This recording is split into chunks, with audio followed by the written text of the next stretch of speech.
तो हेलो दोस्तों, मैं कार्तिक कुमार आप सभी को कार्तिक स्टडी सेंटर में स्वागत करता हूं। तो दोस्तों आज हम लोग लेक्चर 5 लेके आए हैं दोस्तों, जिसमें हमने क्रिस्टल के प्रकार के बारे में विश्लेषण करेंगे। तो दोस्तों आप लोग वीडियो में लास्ट तक बने रहिएगा दोस्तों, क्योंकि इस वीडियो में दोस्तों मोस्ट इंपोर्टेंट दोस्तों टॉपिक होने वाला है, क्योंकि दोस्तों क्रिस्टल के प्रकार के बारे में हम लोग जानेंगे। तो चलिए दोस्तों हम लोग वीडियो को शुरू करते हैं। तो देखिए दोस्तों, हमने यहाँ पे क्रिस्टल के प्रकार के बारे में दोस्तों हमने लिख दिया कि क्रिस्टल के प्रकार यानी कि क्रिस्टलीय ठोस के दोस्तों प्रकार, यानी कि क्रिस्टलीय ठोस का जो दोस्तों प्रकार होता है वह कितना होता है दोस्तों? 4 प्रकार का होता है। देखिए दोस्तों, पहला क्या है? आयनिक क्रिस्टल। पहला क्या है दोस्तों? आयनिक क्रिस्टल। और दूसरा संयोजक क्रिस्टल। तीसरा क्या है? धात्विक क्रिस्टल। और चौथा आणविक क्रिस्टल।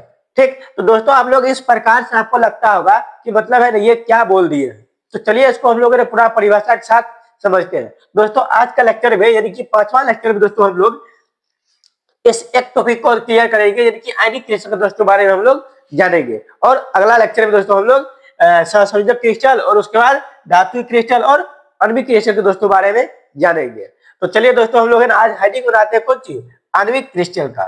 तो देखिए दोस्तों, आणविक क्रिस्टल का मतलब है कि वह क्रिस्टल जिसका अवयवी कण कौन सी हो दोस्तों? आयन हो। जिसका अवयवी कण कौन सी हो? आयन हो। आपको यहाँ से भी ऑब्जेक्टिव पूछा जाता है, निम्न में से कौन सा क्रिस्टल का अवयवी कण आयन होता है? तो कौन सा होगा? आयनिक क्रिस्टल का। और ऐसे भी पूछ सकता है कि आयनिक क्रिस्टल का अवयवी कण होता है आयन, परमाणु, अणु और इनमें से कोई नहीं। तो कौन सा होगा दोस्तों?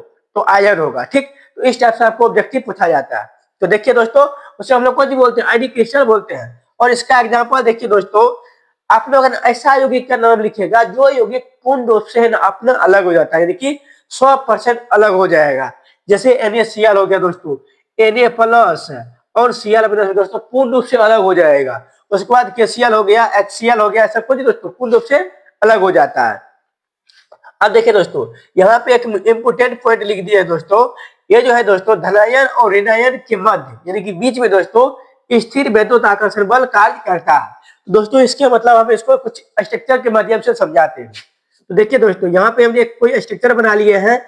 मान लीजिए ये कौन सी है? Na प्लस है, Cl माइनस है, Na प्लस है, उसके बाद Cl माइनस है, फिर यहाँ पे कौन सी आएगा? Cl माइनस आएगा, Na प्लस आएगा, Cl माइनस, Na प्लस, उसके बाद यहाँ पे Na plus, Cl minus, Na plus, Cl minus, उसके बाद Cl minus, Na plus, Cl minus और Na प्लस होगा। अब दोस्तों हमने बोले धनायन और ऋणायन के मध्य स्थिर विद्युत आकर्षण बल कार्य करता है।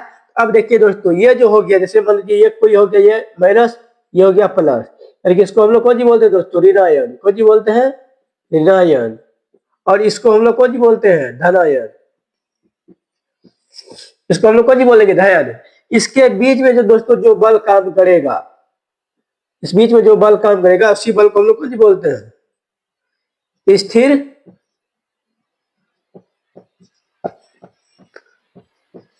विद्युत आकर्षण बल।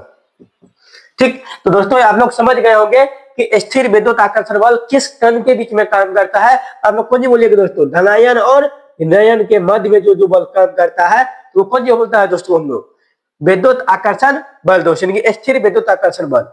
तो चलिए दोस्तों हम लोग इसके ना विशेषता के बारे में जानते हैं कि आयनिक क्रिस्टल का दोस्तों विशेषता क्या क्या है। तो देखिए दोस्तों, इसका पहला विशेषता है यह कठोर एवं भंगुर होता है। कठोर कहने का मतलब ये दोस्तों बहुत ईटा की तरह होगा।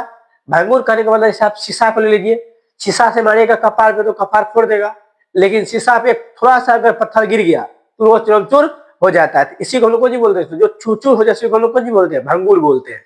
ठीक, तो पहला पॉइंट कौन हो जाएगा? कठोर एवं भंगुर होता है।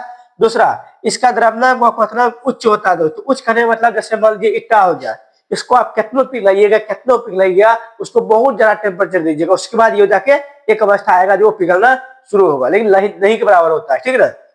उसके बाद 3 नंबर में है यह जल एवं ध्रुवीय विलायक विलय होता है दोस्तों। जल एवं ध्रुवीय विलायक में दोस्तों कौन होता है दोस्तों? यह विलय मतलब है ना, विलय घुल जाता है दोस्तों। कौन? आयनिक क्रिस्टल। और चौथा है, देखिए दोस्तों, यह ठोस की अवस्था में विद्युत का कौन होता है दोस्तों? कुचालक। मोस्ट इंपोर्टेंट है दोस्तों, क्योंकि यह दल बदलू देता है। देखिए दोस्तों, ठोस अवस्था में क्या हो जाता है, कुचालक हो जाता है। और यहाँ पे देखिए द्रव अवस्था में या सुचालक हो जाता है। ठीक, तो दोस्तों आप लोग यहाँ से एक ऑब्जेक्टिव आप लोग हमको बताइएगा कि आयनिक क्रिस्टल में दोस्तों कौन सा एग्जाम्पल दोस्तों आयनिक क्रिस्टल का है। ठीक है दोस्तों, तो हम यहाँ पे ऑप्शन दे देते हैं।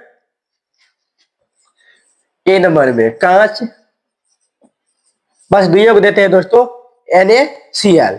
ठीक, तो इनमें से दोस्तों आप लोग कमेंट करिएगा इनमें से कौन सा दोस्तों आयनिक क्रिस्टल है और कौन सा दोस्तों अक्रिस्टल है दोस्तों। तो दोस्तों आशा करते हैं कि आप लोगों को यह वीडियो दोस्तों समझ में आया होगा। तो दोस्तों मिलते हैं हम लोग अगले वीडियो में, क्योंकि इससे दोस्तों हम लोग लेक्चर 5 लेके आए हैं और इसके बाद लेक्चर 6 लेके आएंगे दोस्तों, किसमें, जिसमें सहसंयोजक क्रिस्टल और धात्विक क्रिस्टल के बारे में दोस्तों जिक्र करेंगे। तो दोस्तों मिलते हैं अगले वीडियो में, तब तक के लिए जय हिंद, जय भारत।